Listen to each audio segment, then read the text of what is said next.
Greetings to everyone. This is our Spiritist Psychology Study Group. Tonight's topic is the wounded child, and I'd like to hand it over to Anahy. Over to you, Anahy. Thank you. Hello, everyone. It's a pleasure to be here with you. I will just share my screen, and we are going to have some questions and answers in the end. Let's see.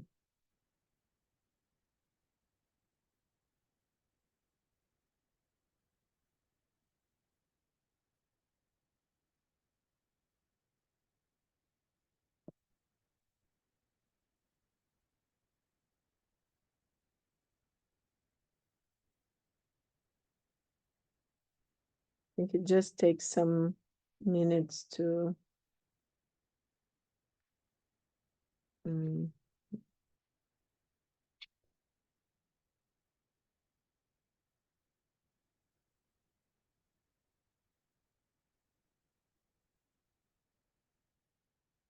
okay.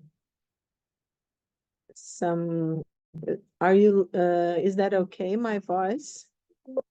Yeah, I can see you well. Yes, it's very clear. Okay. So we are going to be talking about the wounded child, but I wanted to, like it more generally speaking, the inner child, the complex of the inner child, and then we connect with the wounded child, okay?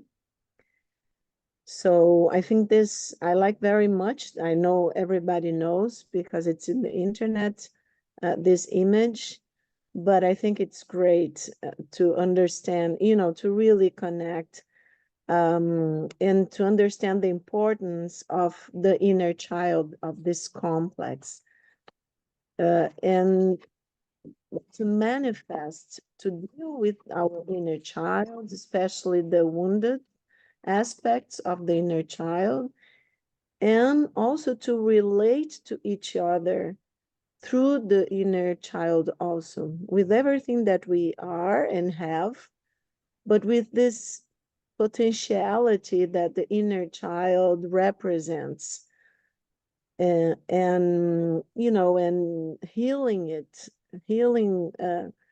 the wounded part of the inner child is so important, and we are going to be seeing why. But I want to just give you the idea that if we don't connect with this so important and central complex within our psyche, and we don't use it actually and bring to consciousness, many times we are going to be acting towards each other with the aspects of our wounded child, okay?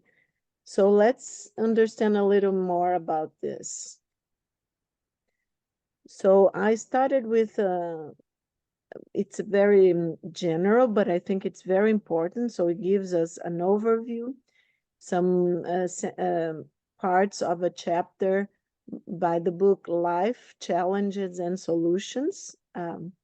In the book Life, Challenges and Solutions, that it's by Divaldo Franco and Joannei de Angelis. So Joannei de Angelis says that in the unavoidable endeavor of ascension, so of our evolution, individuals must face the constructions of their past.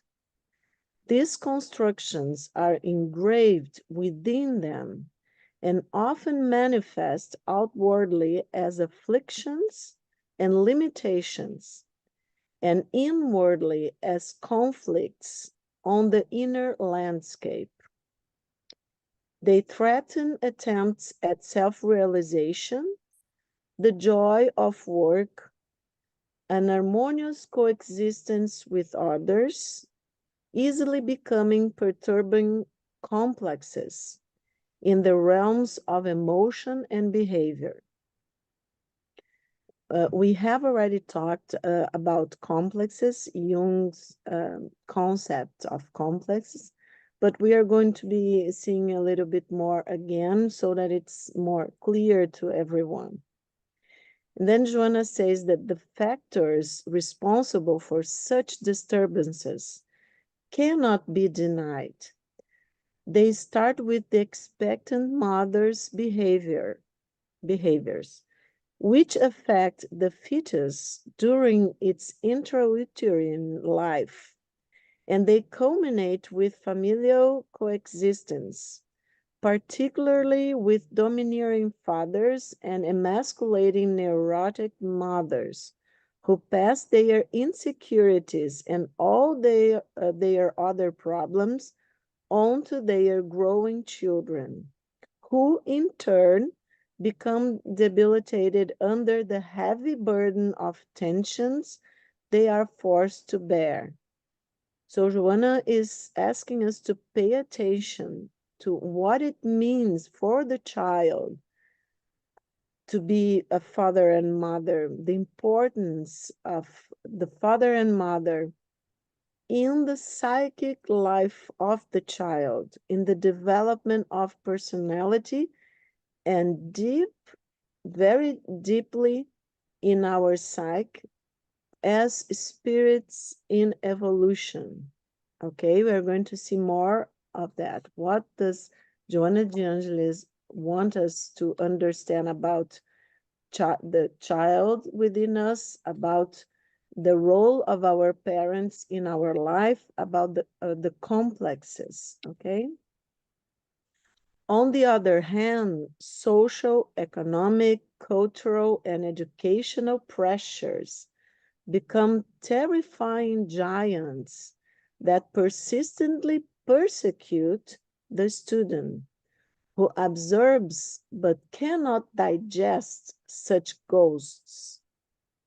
Consequently, he or she fears the tests and endures them, these ghosts, throughout his or her life unless appropriate treatment is received.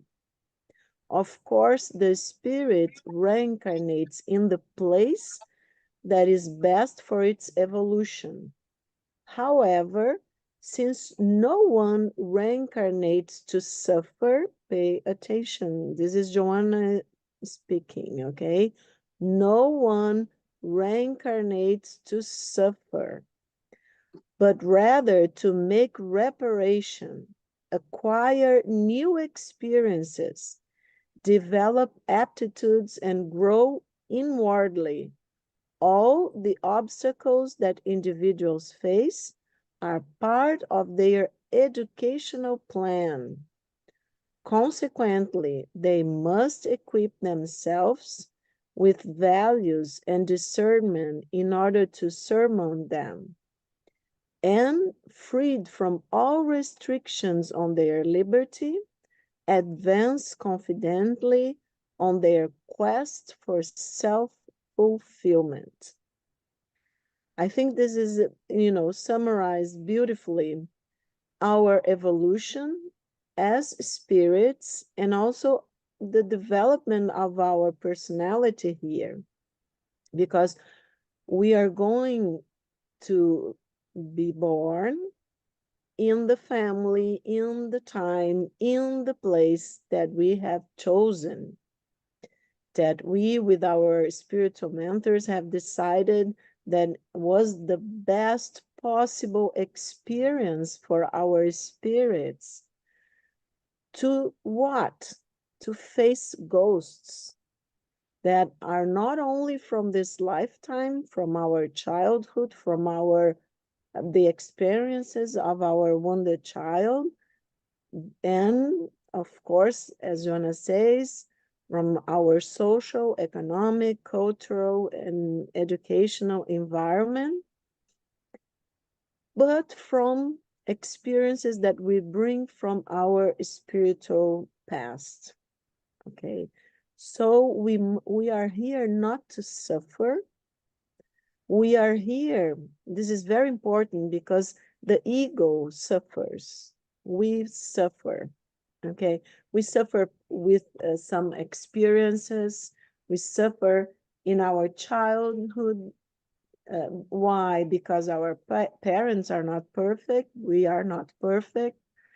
They also have their own traumas, their own experiences. They are here also to learn. So, of course, at this point of our evolution, we are going at some point to have some traumas, some difficulties to face. But we are not here to suffer.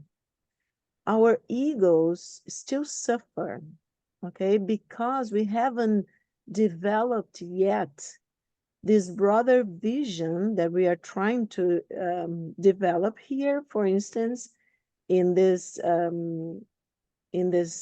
meetings, okay, studying Jungian psychology, Spiritist psychology, putting everything together, different authors, but especially the psychology of Joannei de Angelis, our light teacher, that it's one of many light teachers, but we are, as we know, she's the first up to this date to put together many authors, and especially Jung's depth psychology with the Spiritist psychology, okay?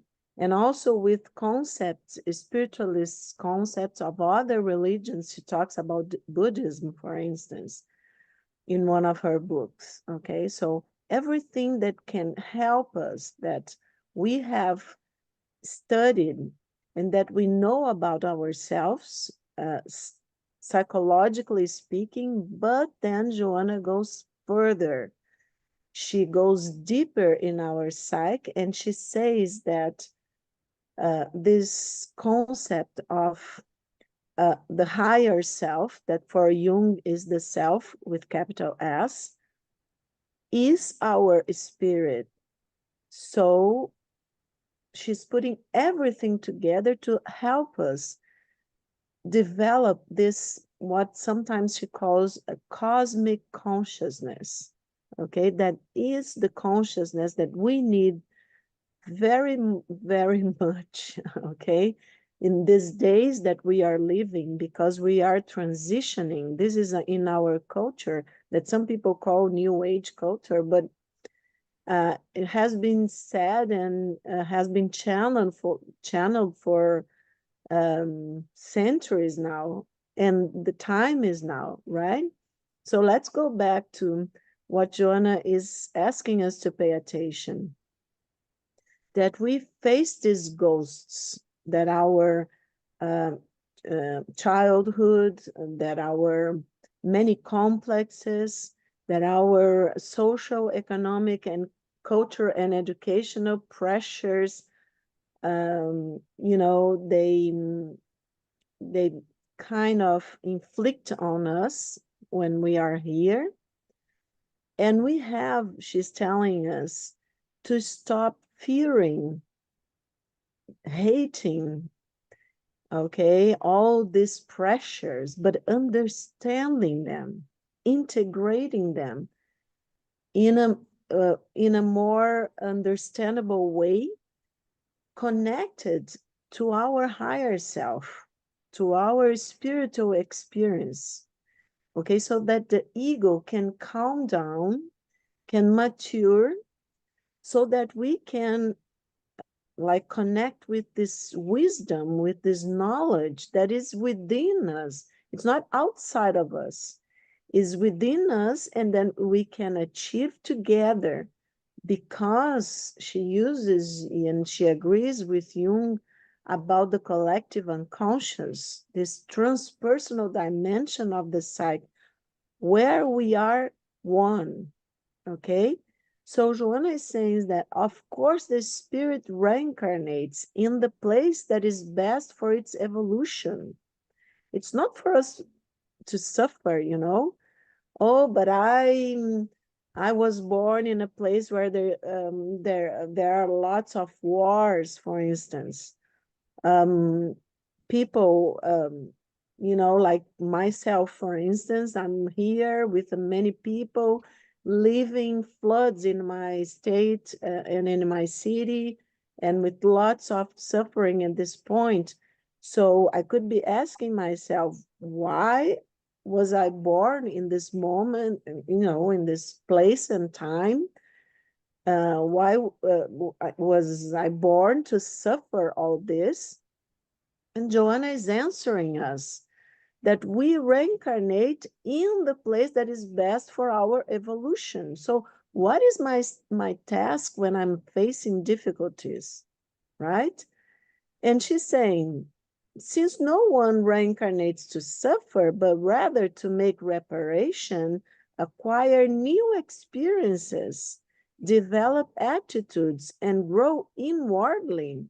So she's telling us this is the main goal, why we chose as spirits to live some experiences, even if we knew that our egos would suffer in a way, because the ego suffers, because the ego has a very narrow vision of what's going on. But as we mature, this vision let's say, this vision connect more with the higher self, okay? So it's like we are developing a spiritual vision of life, leaving this duality that the ego lives, okay, and going towards, like I would say, a dimension of non-duality, that it's the spiritual dimension, the spiritual realms. Not that we are going to, at this point, leave our bodies or whatever we can, but I mean,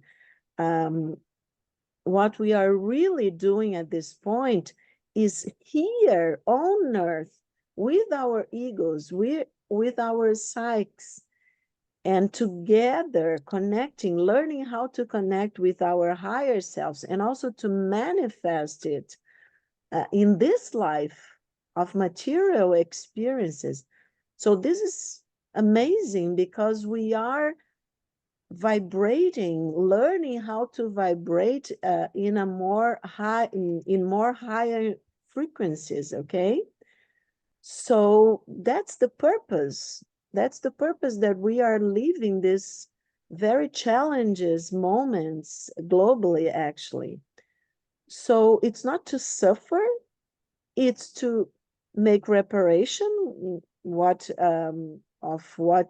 some mistakes that we have made in our spiritual past, to acquire new experiences, and to develop aptitudes, including spiritually speaking, and grow inwardly, and face all the obstacles that we have to face as part of an educational plan.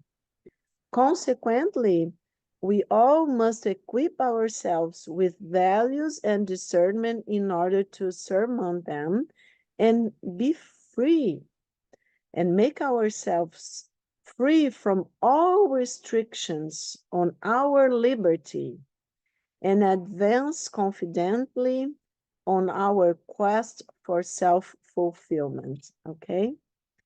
So in the book Mirrors of the Soul, a therapeutic journey, and that it's Divaldo and Joanna and some other authors that are writing from Divaldo's and Joanna orientation, let's say. In chapter 3, that it's by the author Claudio Sinotti, and the chapter is Personality Development and Life Stages. It's all based in Joanna's teachings, okay? But each author had some liberty to put together also their own understanding. And Claudio says what we have already talked about in the past here in our meetings. When Carl Gustav Jung was just 11 years old, he noticed something curious in his behavior. He knew he was a boy, and he behaved like a boy within the society and time in which he lived. But at the same time, sometimes he felt like an old man from the 16th century who had a lot of knowledge. I don't know if you remember that we talked about. This is written in beautiful Jung's autobiography, Memories, Dreams, Reflections, okay? So this perception led him to conceive that somehow two predominant types of behavior alternated in his psyche, and which he began to call personality 1 and personality 2. It was not a dissociation itself or even a process of spiritual influence, but of a dynamic that unfolds in every individual. And we have studied, we know now that we have a personality, an ego. And you see here, Jung was a child. His ego was 11 years old. But he had the perception that he was also an old man, let's say. So what was this perception? He was having an understanding and intuition, let's say, not exactly understanding because he was 11 years old, but a perception and intuition of his higher self, okay? The old man within ourselves, okay? So the personality 1 and personality 2. It was not a dissociation itself. It was not a neurotic thing, or even a process of spiritual influence that some spiritists could think of, or other spiritual religions, but of a dynamic that unfolds in every individual. The difference is that Jung was born with his self, capital S, very active, okay, because 11 years old.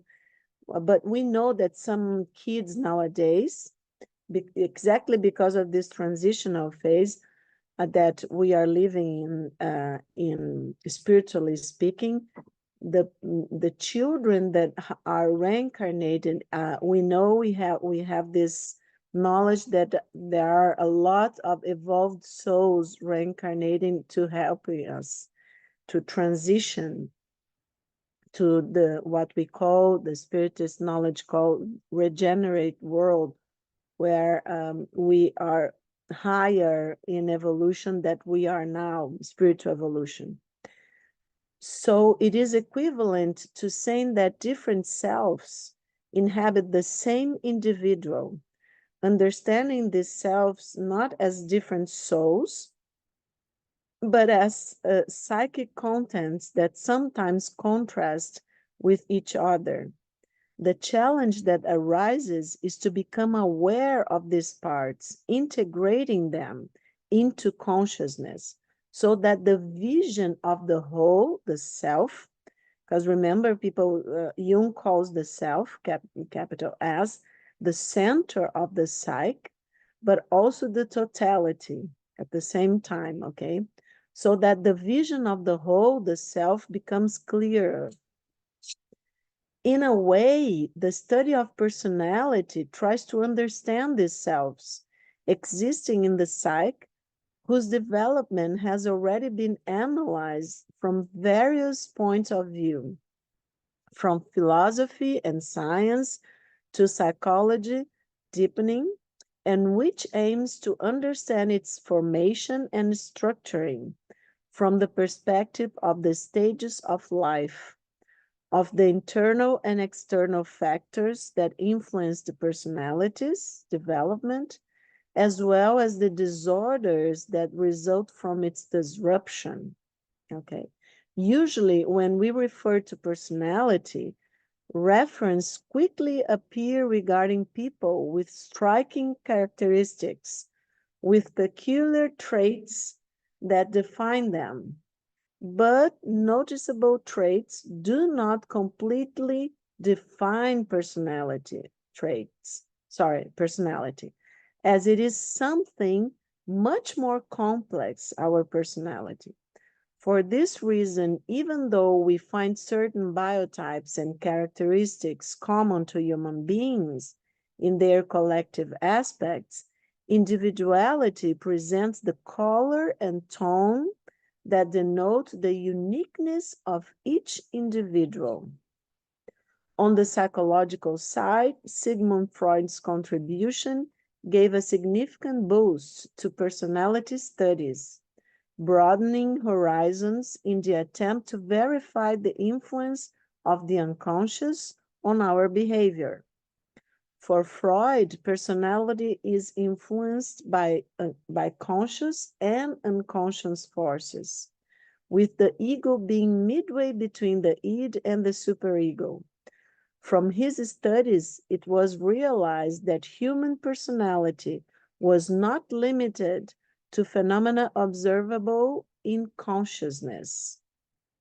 We know that Freud opened the doors of the unconscious, but as we have already talked about, the personal unconscious, he didn't achieve the concept and couldn't agree with Jung's concept of the collective unconscious, okay? But Carl Jung, when developing his analytical psychology, proposed that, look at his, what Jung says, the personality in turn wants to evolve from its unconscious conditions and experience itself as a totality.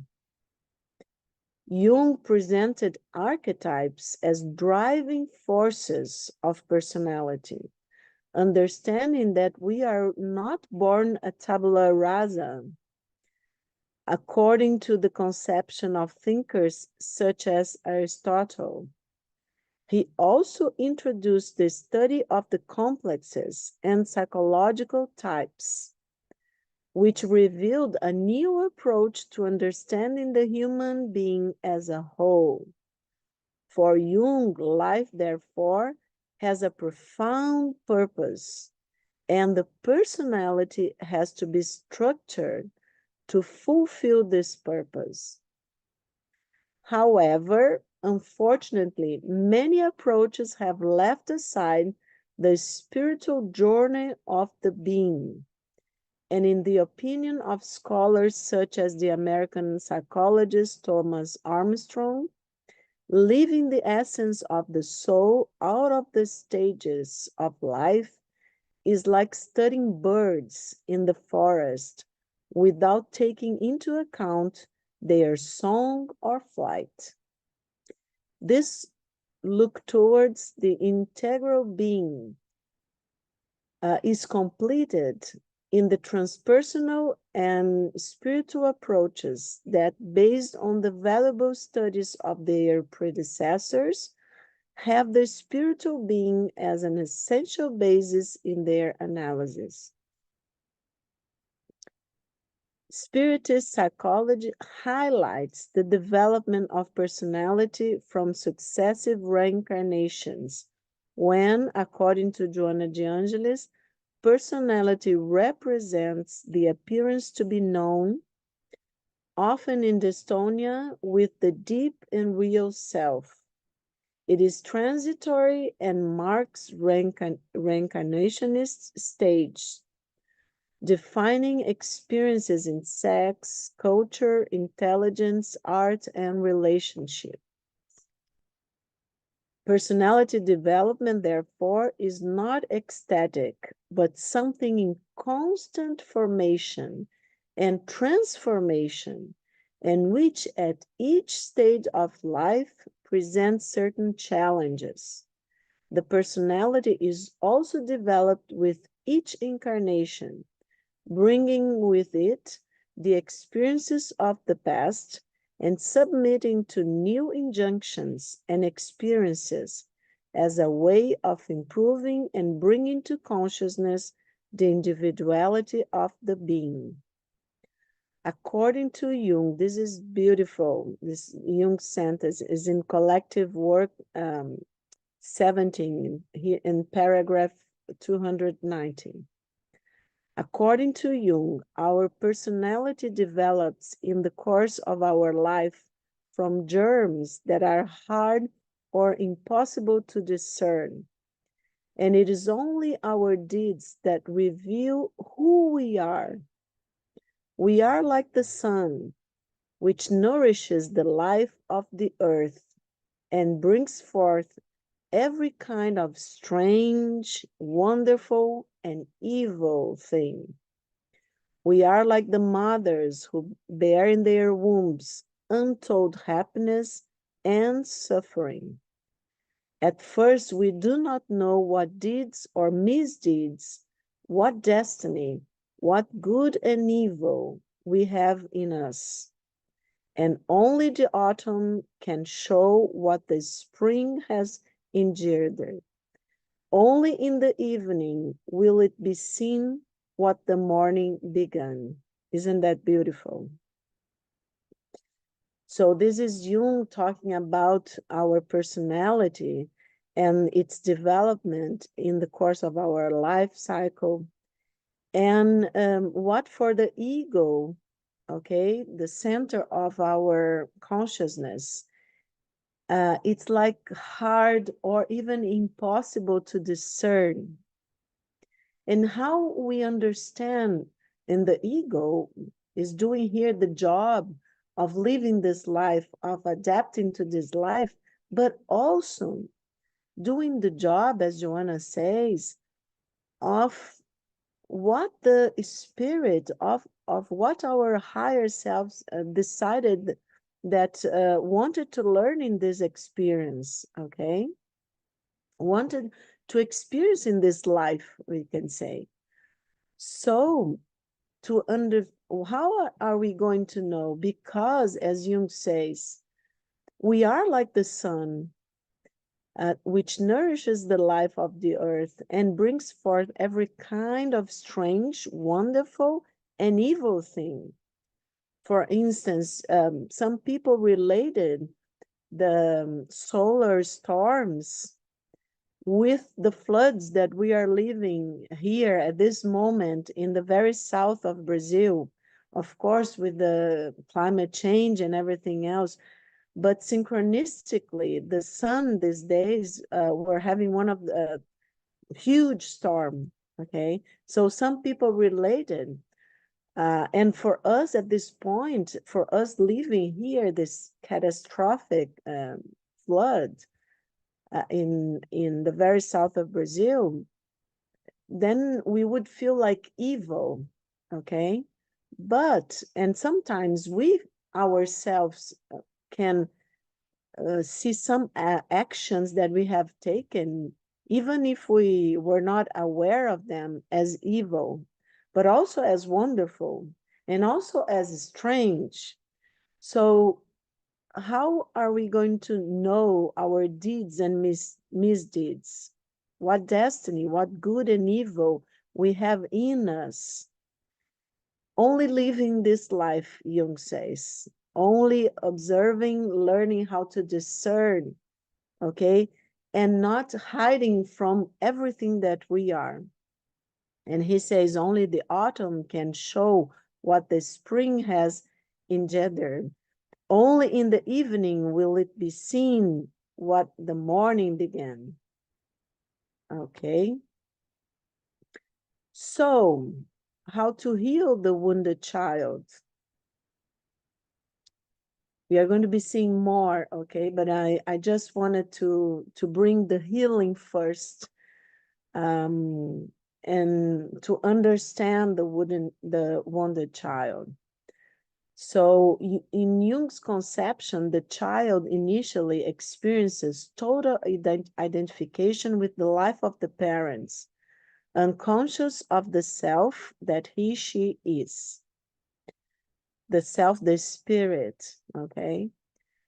As at this stage, the ego does not yet consciously elaborate what it lives. Experiences are felt and archived in the unconscious, and according to their content, they can feed crises from the past, from issues not yet resolved, even from other, of course, because we are talking about childhood, so from other incarnations. Or if the educational process is well conducted, they can heal the child's wounds, leaving a record of positive experiences that will help the growing personality face challenges in the future.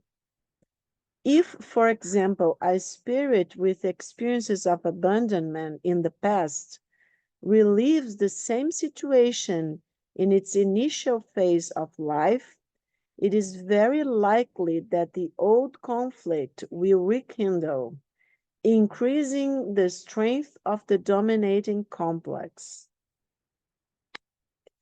Little by little, the child begins to perceive himself, herself, as a separate self from her parents. And her personality begins to show its specific characteristics. This happens little by little, starting with the use of the pronouns I and my, which begin to be used with greater intensity from the age of 1.5 years old.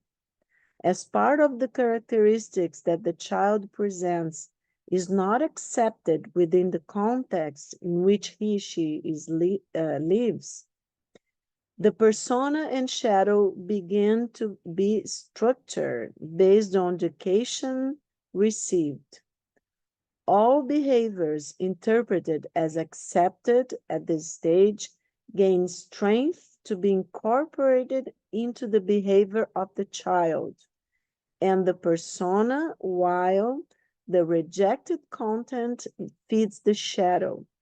I just want people here to remember that the persona and the shadow are complexes in our personal unconscious, okay? And one of the first, as we are seeing here, we are having it described to us how the persona and the shadow are structured in our personality. Because when the child, for instance, does something that the mother or the father don't think it's nice, they are going to say, of course, for many times, oh, mother or father is very sad with you. You did something that is not nice. You have been sometimes, still these days, we have parents saying you have been a bad boy or a bad girl, right? So, for instance, if the boy or the girl has done something like stealing a toy for a friend, or doing something that the father and mother think it's wrong, right? Well, so the child learns at this point that there is a bad part within the child, within herself, himself. So what is to go? Well, father and mother think it's she's not going to think this is a bad part of myself, but this is bad. I'm being bad. So of course it's going to be repressed, denied, especially denied, because the child doesn't have all the mechanisms of defense of the ego structure. This is going to be developing, but actually it's going, of course, be denied and goes to the unconscious, okay? Denial is a very primitive mechanism of defense of the ego, all right? So what happens is that, okay, now we have the shadow being born within ourselves. And I want to be a good boy or a good girl because I need my father and mother acceptance of myself. It's to feel secure, to feel safe, to feel loved. So of course, I will learn what mother and father think it is to be a good girl or boy, and I will introject these images, and I'm going to be creating my persona, my social mask, as Jung said. Okay, so the persona and the shadow are complexes that are in opposition to each other. And the persona is conscious. I want to be a good girl or boy, so I want this. Oh, if I do that, if I talk in the way that my mom and my dad want me to talk, if I'm not aggressive, if I don't show my hatred to anyone, or my jealousy towards my brother, my little brother or sister, then of course I'm going to be a good girl. So I learned not to at least realize my jealousy, my hatred, my competition, for instance, and this goes all to my shadow, as to the unconscious. The shadow is unconscious. And in my persona, oh, I'm such a cool person.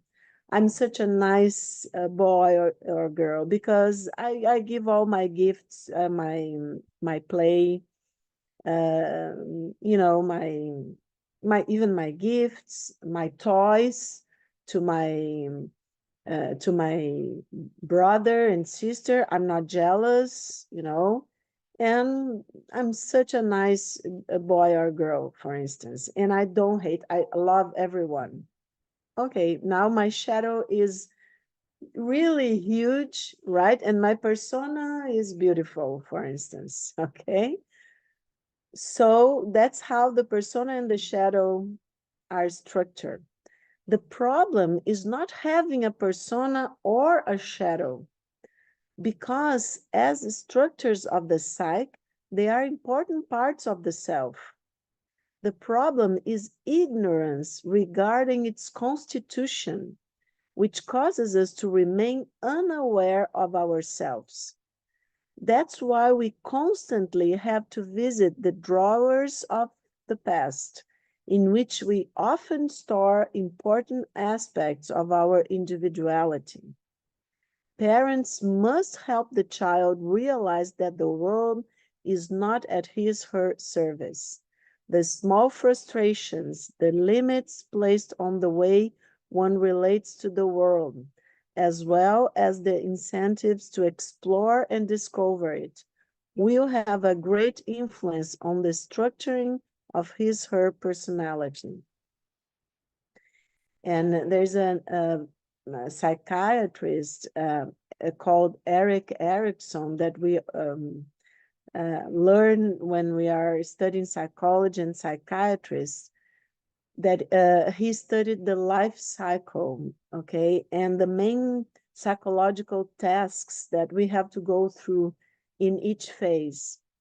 And so, as Erik Erikson well observed, if children are encouraged to experience the world in a supported and responsible way, they are very likely to develop autonomy and self-confidence.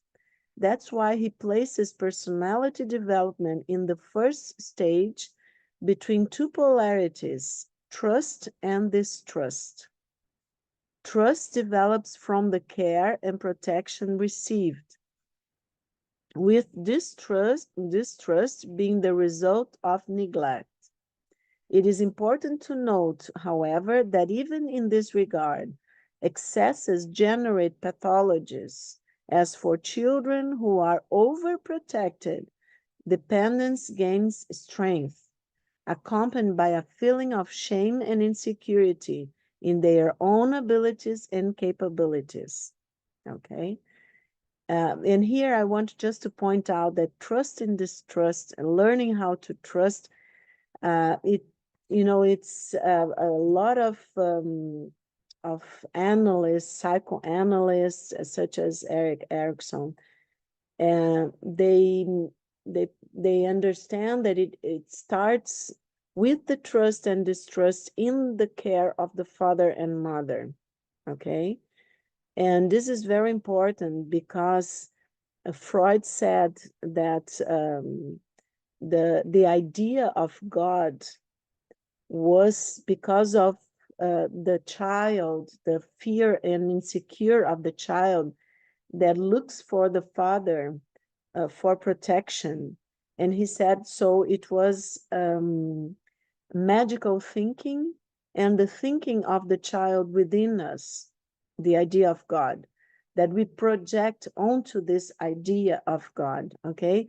And he was not mistaken if we are talking about our inner child. And for instance, if I learn to believe in my parents, it's one of the ways and to trust my parents. It's one of the ways that my inner child can develop and in a certain healthy way. And when I grow old, it's going to probably be easier for me to develop my imago Dei, my own idea of God, of the transcendence and the transcendent one, without connecting so much the idea of God with my father or mother complex, especially my father complex. But the thing is that many people have a lot of difficulty doing that. And they really do, like Freud says, they project onto the idea of God the complex of the father. So if the father has been an abusive father, a domineering father, it's more likely that when this child grows to adulthood, he's going to connect, if it's he or she is a religious person, he's going to connect the idea of God, okay, the archetype actually of God, or the knowledge that it's deep within the psyche, but for this person, it's going to be like blurred, like confused with the father complex, okay? And then probably the person will be a fanatic, or will be in a religion where where God is like an aggressive and punishing God, okay, because it's mixed, that gets confused, and it's pretty much attached to the father complex, to the experience in this life. So we have to outgrow this. We have to understand that deep within our psyche, we all have an imago Dei, what we call the imago, the archetype of a transcendence, of a unity, of what we call God, okay, of something that connects all of us and that creates life, okay, in a unity that interconnects everything, okay? So we can talk more about this in the questions in a moment. So encouraging self-confidence is an important step for the child to experience and learn about the world. And at all stages of childhood, parents have an important role, not letting the child forget, this is very important, their spiritual and divine origin. The educational challenge should not be limited to preparing children to be someone in the world. This is the egoic and restricted view of being. The great task is to promote the construction of individuality based on the deep identity of the being that we are, and which has important foundations in childhood. Joannei de Angelis summarizes the importance of childhood. It is in childhood, she says, that events are deeply fixed. The impressions of acceptance and rejection will be instilled in the depths of the psyche, blessing the child with love and security, or tearing apart her emotional system, which will begin to suffer the unconscious effects of the animosity to which she has been the object. Okay? I just wanted, before we go to the conversation and questions about, to show you, I just left here, we have already seen, please, people that haven't watched the meeting about the complexes, right, Fabricio? Go if Fabricio can give the address to people who are listening to us, the address of the YouTube channel, Fabricio. Yep, I will share with the group. Okay, great. So it's all in the YouTube channel where the classes in our meetings are. So I just wanted to remind you, or for people that haven't watched, please go there, because this is Jung's model of the psyche, okay? And when we talk about the wounded child, we are talking about, here, see, complexes, okay? That are in the personal unconscious here, okay? And of course, the ego self-axis, so self as being capital S, our higher self, higher consciousness, okay, our spirit, and the ego, the center of our consciousness, that is only this here outer space of the psyche, okay? And deep in the collective unconscious, we have the archetypes, A here, okay? This is a very simple way to understand the Jung's model of the psyche, but it's very nice because it's simple, so we can understand. So the wounded child is one of our complexes, and together with the complex of the mother, our own personal experience in this life of our mother, and together with the complex of the father complex and mother complex, the experience that we have of our personal father and mother here in this life, they form also a complex. So the complex of the child, the complex of the father and the mother, and especially we are talking today about the wounded aspects of the child's complex. They are in our personal unconscious. So Freud studied a lot and Jung went further. And especially because, as we have seen, Jung says that the personality wants to express itself in this life, wants to evolve. This is something that Freud never said, that the personality, our psyche, we can use here almost as synonyms, have our psyches have a purpose here in this life, that is to evolve, is going somewhere, okay? And how do we know that? Because Jung gets to the point of understanding and identifying deep in our psyche, so in the transpersonal dimension of the psyche, what he called the self, and some people call the higher self, that have contact, and also we could say are in the same dimension of our archetypes, these ancient types that show us the way here to develop what are we doing here. Our, as Jung says, our personal myth, our sacred story. So the archetypes are going to, that are active, let's say, in our lives, are going to be showing us the way to develop and to actually do what we are supposed to do in this life, okay? So just to show you, we have already seen these images. I'm slowing down so that people that are at home can have a look, if they want to have a look here. But we are not going to go through all of this because we have already gone, okay? So you can, that's the definition, very simple definition of a complex. And that they are complex, are subject to the control of consciousness up to a certain limit, okay?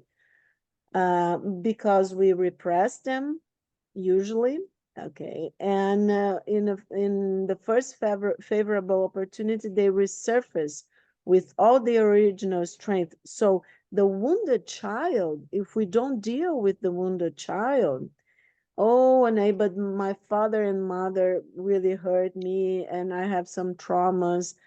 Okay, but we are not talking about the person that they are. We are talking about the father complex, the mother complex. So our inner representation of our experience in this life with them, okay?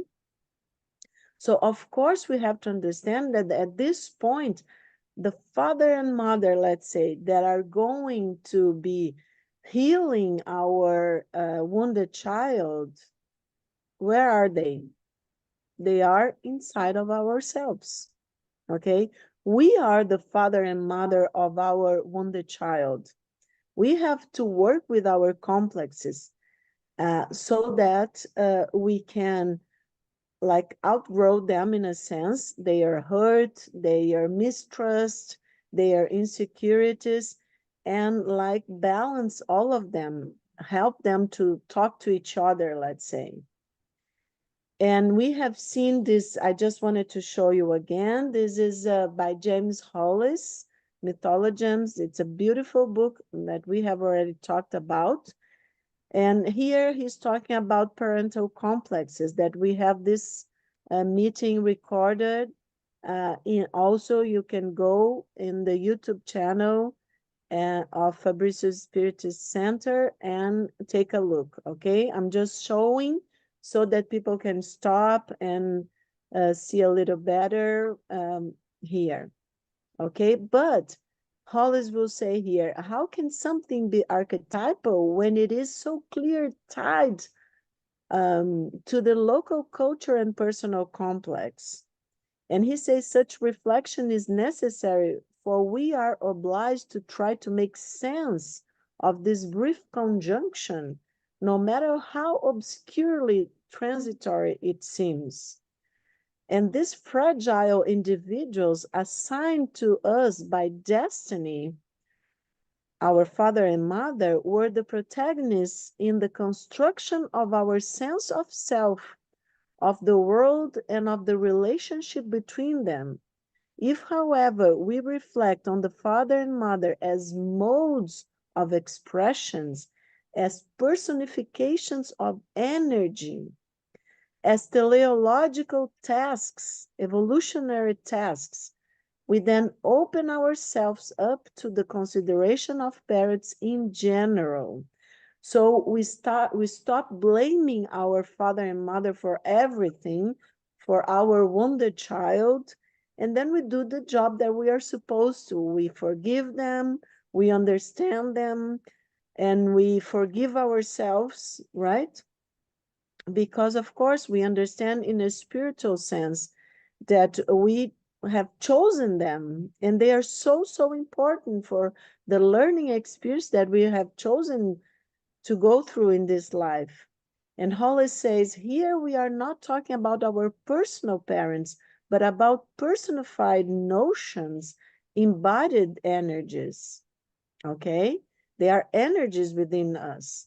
In any family, these energies may or may not be carried out by the father or the mother. When the individual lives with a particular limited parent, or when he or she is an orphan, for instance, he may have lived without the expression of these energies in general. This is a challenge. In either case, the long-term task of the child turned adult is to more consciously witness and internalize these energies, or remain forever trapped in actions still will of fatal repetition. So we just keep repeating the same things that our parents did to us. The task of identifying, perhaps defeating, the tyranny of the internalized imago is one of the main tasks of therapy and all forms of healing. The person who has not been healed ends up playing these imagos everywhere, and most importantly, transmits the same patterns to their children. It's getting dark here. Can you still look at me? So I don't need to wake up to turn on a light. Let's see. So in Divaldo's themes of in life and death, and the spirit is Philomena, oh, light, synchronicity, light appeared. So Manuel Filomeno de Miranda is the spirit.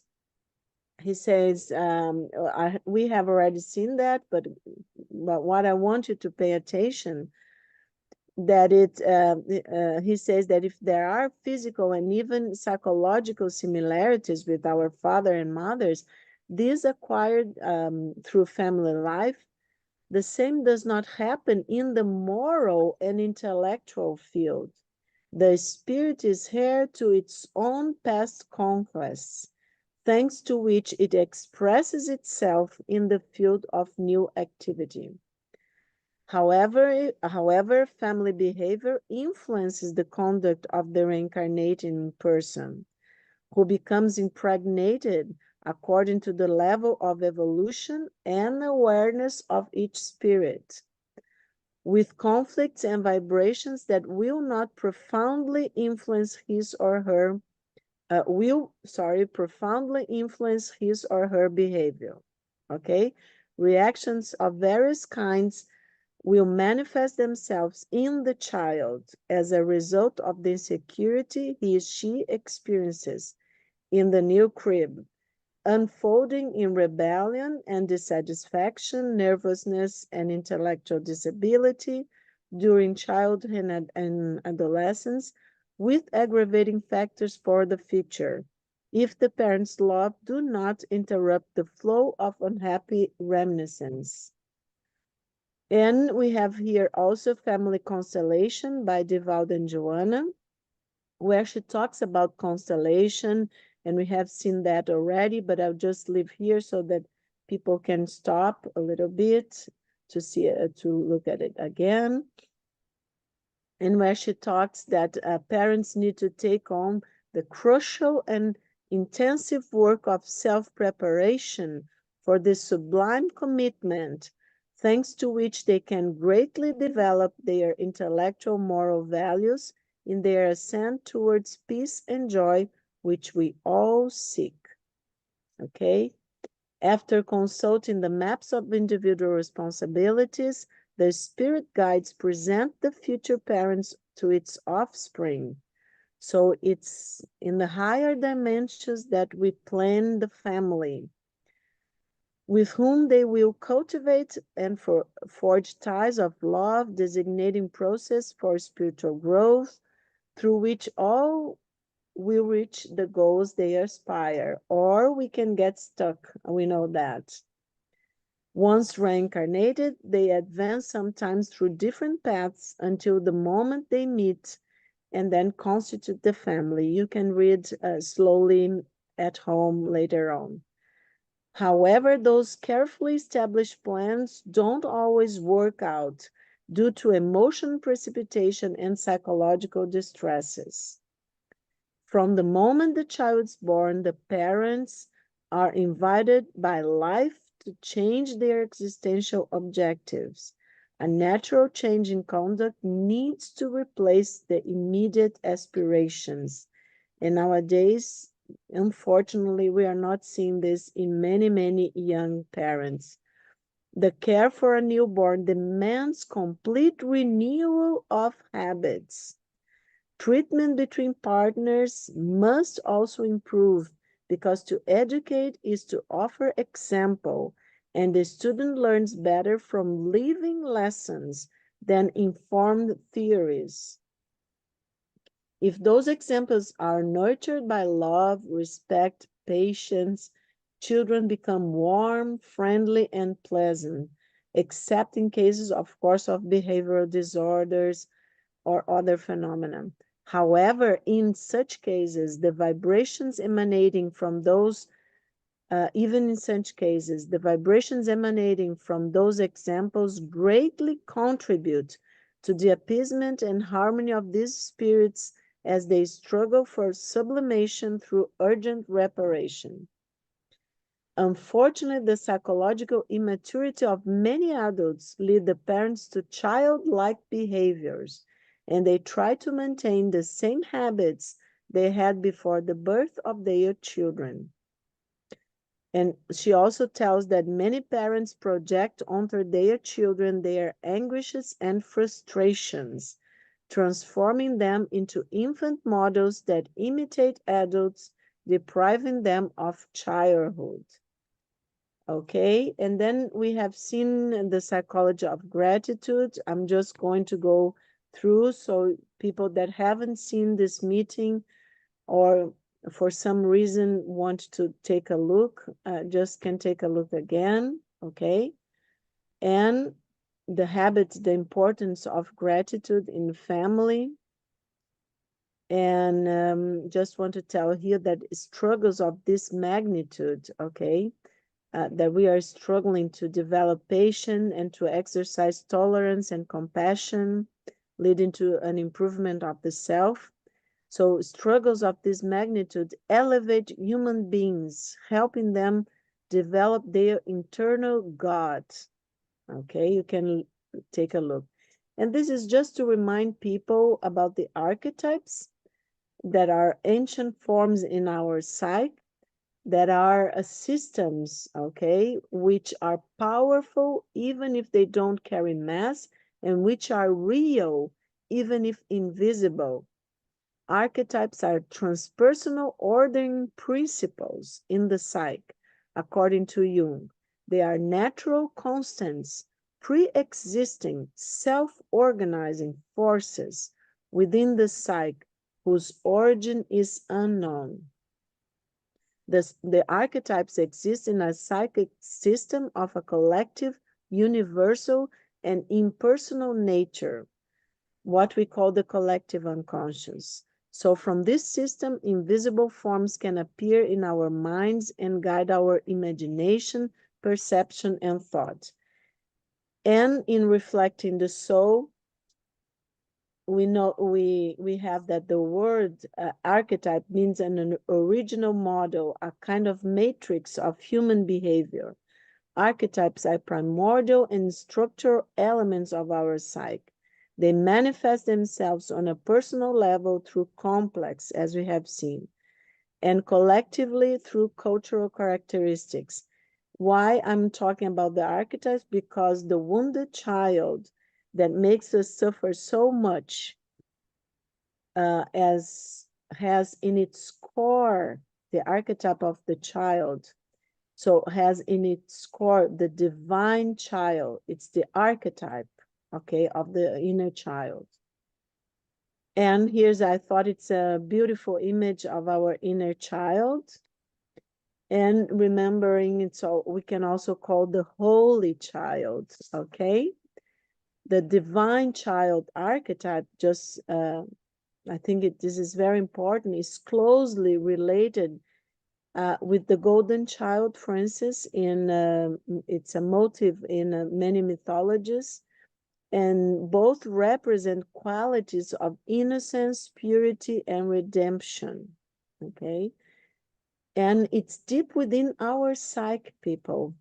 So it's the new possibilities for our spirit. The many potentialities are in the core of our inner child complex. So the child archetype is the symbol of hope and transformation. Isn't that beautiful? So we need to connect, we need to heal our wounded child, we need to, so that our inner child can be healthier and we can explore and use all its possibilities and all its potentialities, because this is also connected with the divine child within each one of us. I will stop sharing at this point, and we can have some questions and comments that you people want to clarify a little bit. If you So want for me to those, give some examples, go ahead, Fabrice. I was just gonna say, for those that want to interact with the group, if you want to raise your hands with the Zoom hand, and then we can start the questions and answers. And if people are thinking, while you are thinking, I'll give you a wonderful example that happened here in this catastrophic climate event that we are living. I'm doing pro bono work, of course, as a lot of psychologists and psychiatrists are doing these days. And and I just was talking the other day with a volunteer firefighter. Okay, she's a 20-something years old single mother, and she is breastfeeding, if you can believe. And she was called to help rescue people. Okay, and I'll give you two examples. So her inner child, it's important so that you understand that we have a wounded child, as we talked about. We have the inner child, the wounded child is part of the inner child. We have the divine child. We have so many complex. We have our higher self. So when we, and it's not, unfortunately, all psychiatrists and psychologists and different therapists that are even know, or that feel okay with dealing with the spirituality and the faith of the person. Even if we know that research in the medical field in psychiatry and psychology show that it's a very potent, of course, many psychiatrists don't even know Jung, unfortunately, to this day, but it's a very important coping mechanism, okay? So I was talking to her, and she of course is going in direction of a post-traumatic syndrome, because she was called, and she said yes, she's a volunteer. She said yes, but she was called, she thought that she was going only to receive people and to help people go to different shelters, okay? But for some reason, I think everybody, even the firefighters, everybody was really, what's going on in the first moments. They never asked her, and she didn't realize she had to say, I'm breastfeeding, I have a small baby at home that my mother is taking care of. So they put her in a boat, and she went to the rescue people that were on rooftops, okay? And when she got there were a lot of people, and mothers and children, very small children. And of course, she has a small children. So the mother was there. She was a mother. The child was there because she was also, like, the inner child was there. Everybody was there, but the self was there. So in the first moment, there was no room in the boat for all these people. So, and the firefighters didn't know what to do, and she said, "No, I'm going to leave me here with some of these people and the children that are older, and take the moms and the babies on the boat." Okay, and they come back to us. They did that, but they never came back. So she got stuck on the rooftop with 16 people, including mothers and children of 4 or 5 years old and some older. And the night was falling, and they didn't have lanterns. Okay, so you can imagine all the fear, the insecurities of her inner child, of course, and of the mother that she is also, and fearing for those children and for those mothers. And she told me that because we have to ask, of course, questions, and the person has to be able to talk about, so can connect to some, and we can help the person with, the trauma. But she told me that okay, she went down on the water, in the water, and she held, some iron gate or something, thinking that if the water was not so high, they could put the children on their shoulders and just walk towards someplace safer. But when she went down in the water, there was no, no way. There was nothing under her feet. Then she just told me, then I started talking to God. And she said, God, you are going to save me. And you are going to, because I have a small baby and I have to feed my baby. And you are going to save. She was not asking. She was kind of ordering God, you are going to save all these mothers and the children. And I know you are going to do that and this and that. And I said, okay. And then was totally dark. She couldn't see anything.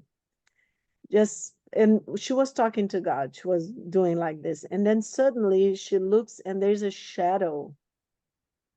She just said there was a shadow someplace.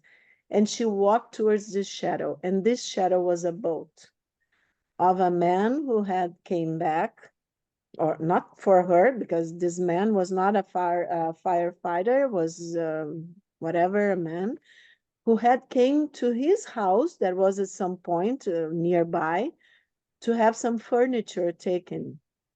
And she talks to the man and said, you have to help me because there are children and mothers up on the rooftop.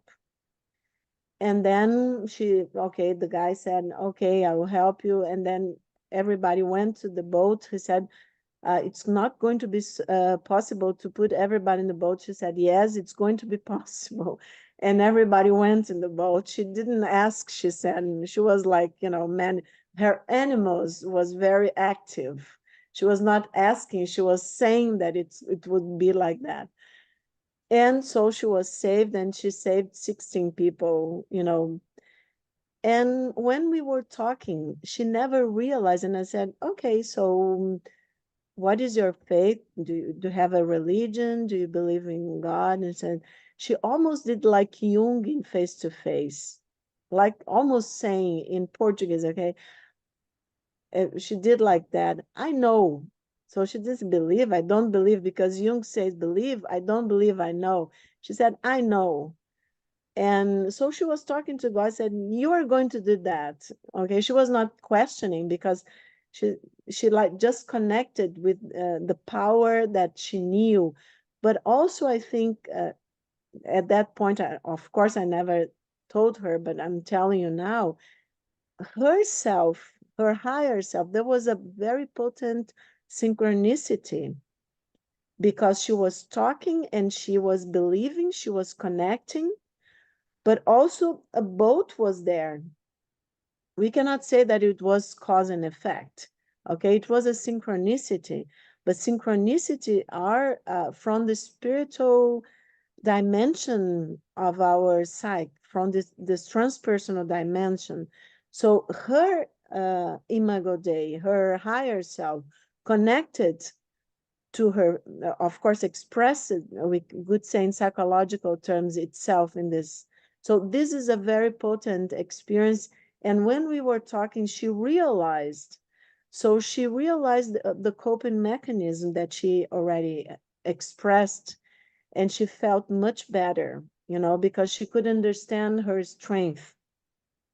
And this is one example. I'm making very simple, okay, because it's not but I'm making very simple so everybody can think a little bit. And the second example I wanted to tell you is, because it's the wonder child, is one person that tells me that, and this person I know, okay, in a therapeutic setting, that she went like a volunteer to a shelter of dogs and cats. She loves animals. And in this shelter was like, it's still going on, people. So it's like some shelters, like 1,000, 2,000 cats and dogs. And when she arrived in the first moment, there are some volunteers, but feeding and doing like that. And she's a very warm person.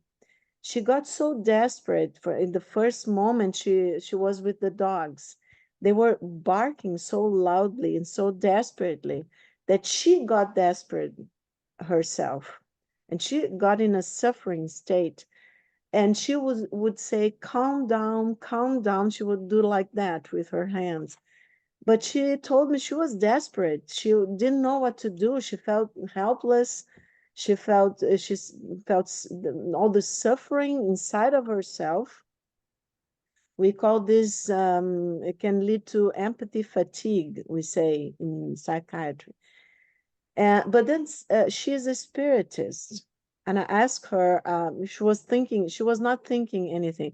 She was in contact, and the wounded child manifests itself at that point. I know because we have been working with her wounded child, okay, in therapy. And so she was doing like that. And at some point, and she was suffering so much, and some point she remembered St. Francis of Assisi because she loves animal, and she started calling St. Francis of Assisi. St. Francis, please come here, help me with this animal. And she was doing this all the time with her hands. And suddenly, when she's connecting, of course, the pain went down, diminished. So we see, in a sense, she controlled the wounded child within her, not consciously, okay? And her hands started getting really warm, she said. And she realized that she was sending energy.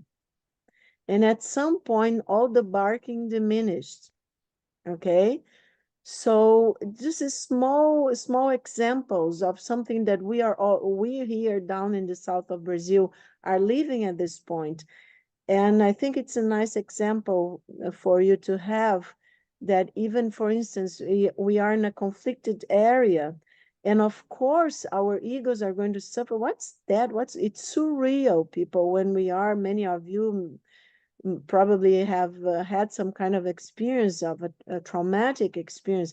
And then they go say, is that going on really? What's going on? But then when you are in the middle of the hurricane, the eye of the hurricane, and you see all of it, and then you empathize, and then you feel the hurt inside of you, of course the wounded child will appear, okay? And we have to understand that and have this ability to, okay, the wounded child is here, but I'm not only that, and I'm also in the process of healing my wounded child. So other aspects of the psyche are going to manifest, and the ego will be more capable of connecting with our higher self. So remember that spirituality is all about, according to Jung, finding meaning and purpose. So what's the meaning of all of this? Well, maybe I'm not going to be able to discern at this point, but I know that there are meanings in different levels, even collective level, and that we are all evolving. So, and we are not here to suffer. Remember that we have talked about that. So finding the meaning and expressing our potentialities of our soul, and learning how to connect with each other as brothers and sisters, expressing the loving energy, even when we are suffering. That's the challenge. Okay, I haven't seen raised hands or anyone that wants to comment, but I just wanted to give you these examples. I don't know if it's the impact. Okay, go ahead, Denise. Firstly, I'd like to thank you. It was very um, emotional experience that we go through now, and it's very important to hear. It's like an opportunity for us to learn through you. Thank you. Second thing is about my, let's say, the mark or the legacy I would like to leave. Now I'm getting retired. I think in a few months, my husband intends to retire after many years in the diplomatic service, and we lived in 12 different countries. So we have seen, you are talking about cultural aspect, and I know that I don't ask why I'm here, but I have the impression that I'm here because there is a meaning, things that I have to learn. And now that we are coming back to Brazil, and our intention is to go to the countryside of Minas Gerais. My legacy, or my mark, very humbly speaking, it's to exactly to pass all these experiences I went through, and what I have learned about these forces that drive us, Um, I I would like to share that we've been quite grateful to the spirituality because our kids are doing well.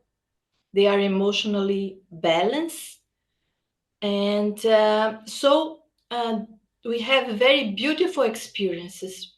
But we know that I'm gonna deal with this the children and their families in vulnerability. And I'm trying to learn through you all, the group, the experience of everyone. I don't want to talk too much, but to say that would be so nice, and I see every time how important it is if we could learn in the beginning of our school time about you see our complexes, because I understand nowadays that there is no problem, as you said, to have complex. We are every time. When I am a mother, I was not before to have my kids, but I developed a complex of maternity, né? And later on, according to the experiences of life, we are connected for some, I understand like that, correct me if I'm wrong, to different complexes. But the problem is not to be in contact with the complex, is to the complex to take our to be in charge of us. So we are not able to understand and to behave in a way that we are not able to, let's say, to have an understanding of things, even about our behavior.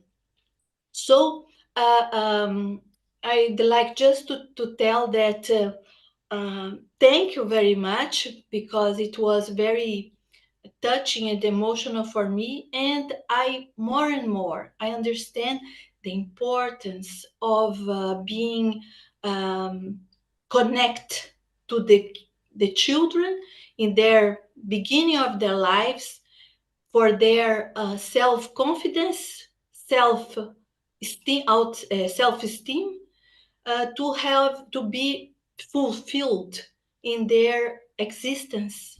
That's it. Thank you. Thank you, Denise, for your comments. Andreas. I don't know what I will be. Hello, everybody, by the way. So I'm not sure what I will be saying will make any sense. But I understood what you were saying. And I think the need for the inner child is one need and one need only. And this is the need of being heard. And I don't think we're being heard. Humans are not being heard. Grown-ups not being heard. We have to be grown up, and we have to be man up, or we have to be fitting into the system. But we still have that need to be heard.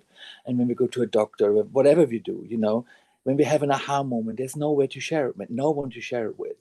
Those aha moments come from our inner child, from the moment we are reconnecting, reintegrate with that inner child, and have this amazing relationship with inside of us, but we cannot express it. There's no way to express it. There's no way to share it with.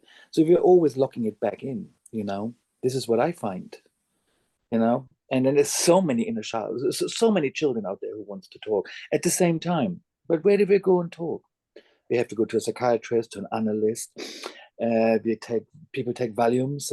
People, I don't know, have addictions, manifest themselves somewhere else because the inner child, it's still not being heard. It's a relationship with themselves, the self. but not with someone else. I mean, I make it my business to listen to other people's inner child, and I love it. And this is empowerment, you know. Every time there's somebody wanted to talk, even if it's just a stranger, I allow them to talk because it empowers them. They are empowering themselves by sharing their moment. And the first time ever, nobody talks back. Nobody wants to fix them. Nobody says like, no, that's not how it is. No, that is how it is. You know, why there are 8 billion people on this planet if there's only one way of being, right? So that's a little input for today.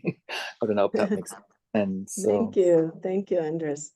Yeah, one thing that I think it's interesting, and I want to, I think we are out of time, but I want you to keep in mind, we have the beautiful example, we talked about the inner child, and then the archetype of the divine child, and we have the beautiful example that Jesus tells us that we should be like children, right? It reminds me what Andreas said, to get into the realm of my Father, or something like that, just to make it simple.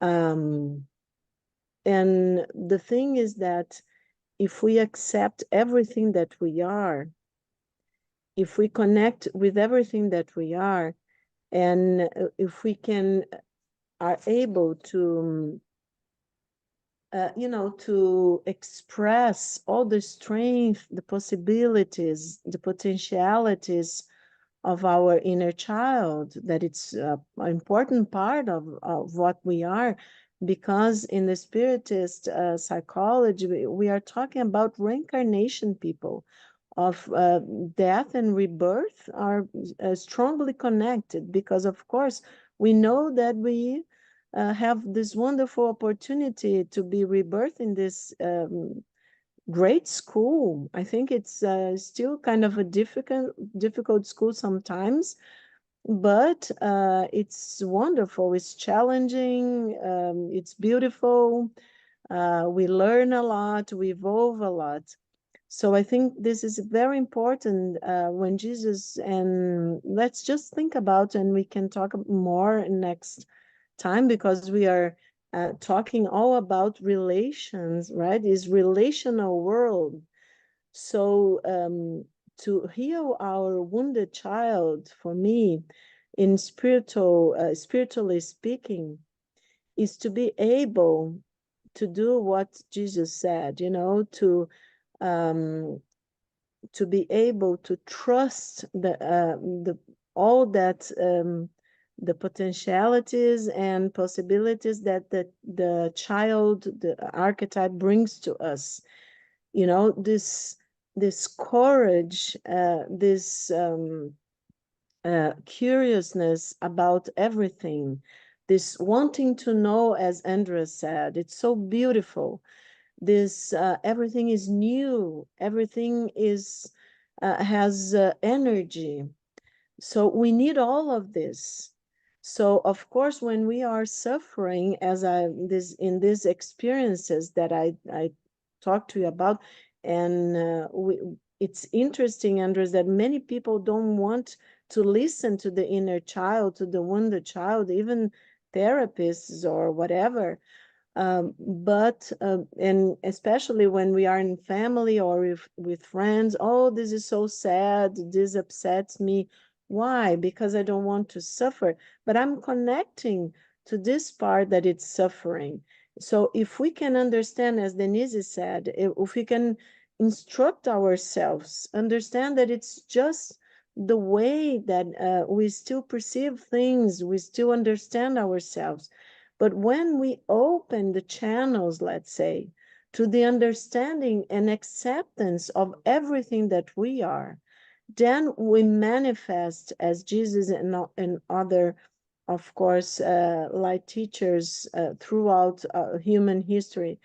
But for us, for many of us, Jesus is the higher teacher, let's say, light teacher, is showing us the way of evolution, actually, of going back to the source, with our own experiences.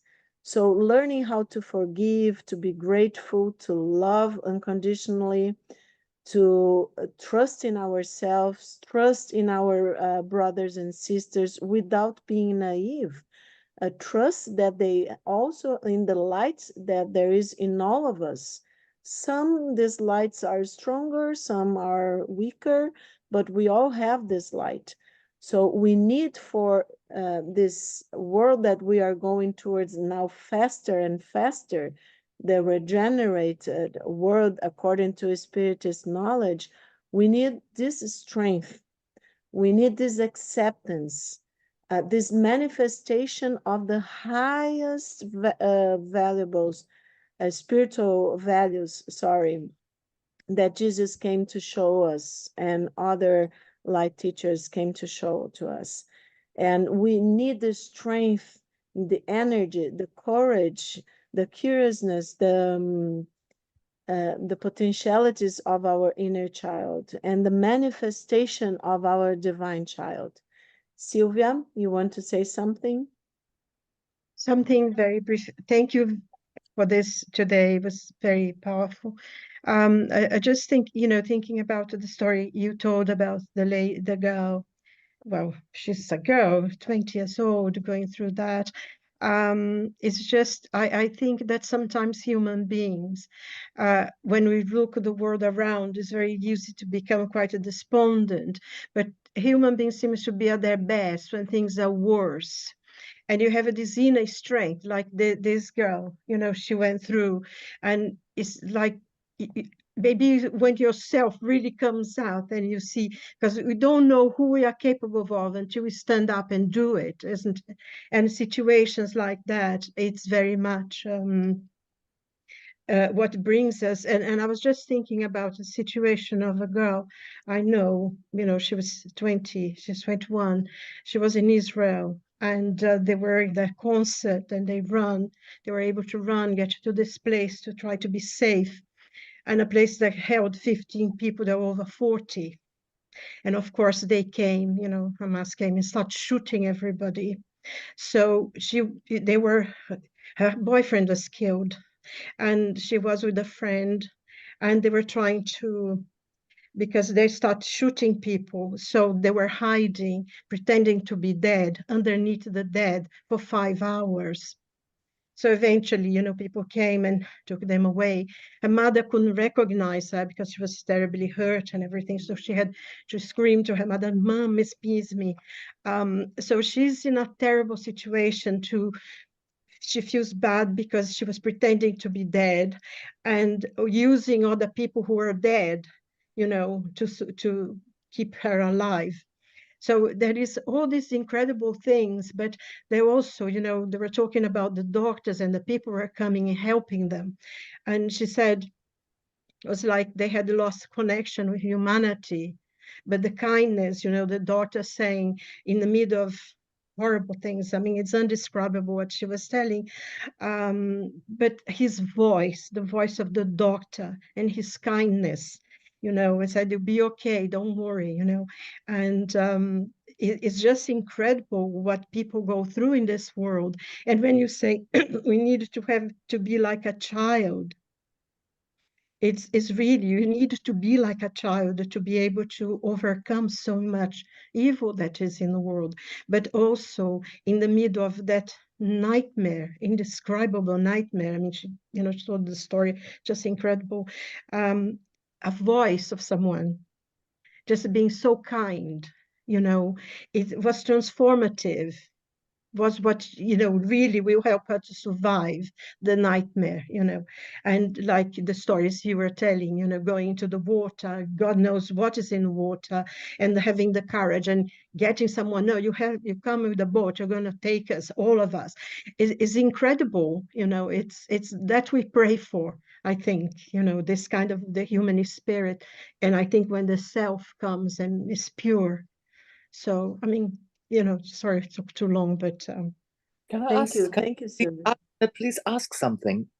I'm always very confused, but I have a knowing about one thing, that, you know, those situations, when situations are really hard, they are created for us, for our soul to grow. So everybody who finds themselves close to in such natural disasters or unnatural disasters, isn't it part of evolution? Isn't it? I just don't understand why we see it as so much drama, where the one soul is surviving, the other one is doing this, and like Sylvia saying, the one girl is so involved to mimic being dead under the dead, and somebody else didn't know what to do, froze and got shot. But isn't that what are the challenges of the soul meant to be when we are incarnated in this life? You know, I went through a lot, and I don't want to say any of those, but I have embraced all of them without fail. No regrets, and I never look back and saying, oh, I wish that never happened to me. So I've grown a lot. I became a stronger and better person for it, and more complete. And so, I will go back. And so those things are manifested for us to go through, like a movie. Is that wrong, what I'm saying? Yeah, the ego feels like Sylvia is saying, right? And it's okay, because the ego is going to suffer. And when in contact, people I'm hearing a lot, not calling evil some people, but and Jung, of course, kind of said, yeah, but in psychological terms, you have to call evil. But the less light, let's say, or almost the absence of light. Because when we say this is evil and this is good, then we are classifying and saying that an evil person doesn't have any light. And we are really brothers and sisters, even if in different kinds of evolution.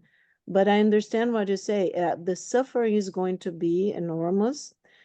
But I believe, let's go back to what Denise said. And that's why the importance of Spiritist knowledge and spiritual concepts, that because Sylvia was saying, oh, the dead. For the spirit, death doesn't exist. So for the ego is feeling the threatened, and is feeling, oh, okay, I'm going to die. But if the ego is more mature, and I do believe that we can achieve that, and it's not about age, people. We were talking about that. It's about the experience of the self, as Joanna says, our spirit. So if I come to this world with the certainty that there is no death, that the death is only felt by the ego, or the threat of death, and is felt by us here in the material world, then of course I will go through this or maybe horrible experiences. And Andrea said that of course my spirit decided previously, when there are experiences such as that, the ones that we are talking about, but I will be more in connect to my spirit, and I will know that this is a challenge, as Andrew said, that I've chosen to pass.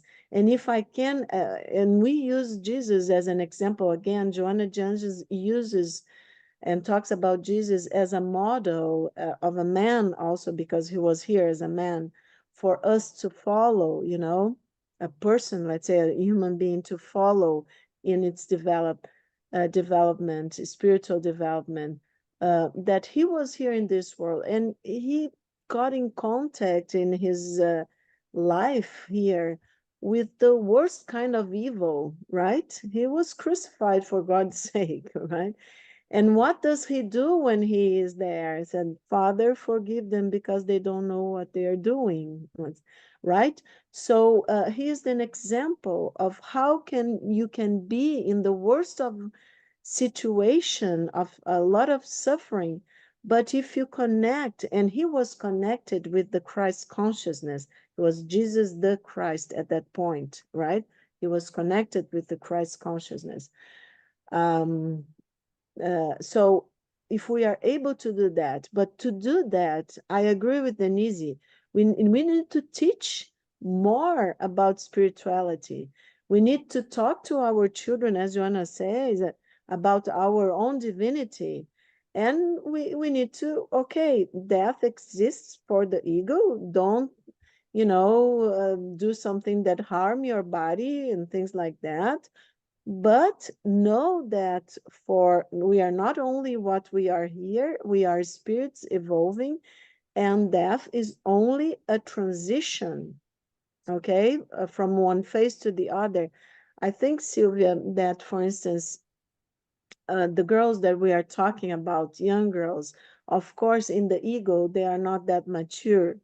But it's not only because the voice of the doctor that was warm. It's because she projected in the doctor aspects of herself that are strong and that are powerful. And she projected onto the doctor the inner healer that we all have. And of course, sometimes we have to project it onto each other. But a therapy or conversation or even life can teach us and can help us to get in connection with the healer inside of us, with the strength, the spiritual strength that we already have, so that we can have this freedom, not also depending on situations and on people and this and that. But this has to be taught. I totally agree with Denise. This has to be taught to children, right? Yeah. We are, our education, and I agree with Andres too, our education is not, unfortunately, to this day, doing this to, there are some schools that are capable of doing, but unfortunately, few schools are able to teach that. We have long passed, but we still have a great number of people. We are seeing each other once a month, so it's okay. I'm happy to stay here.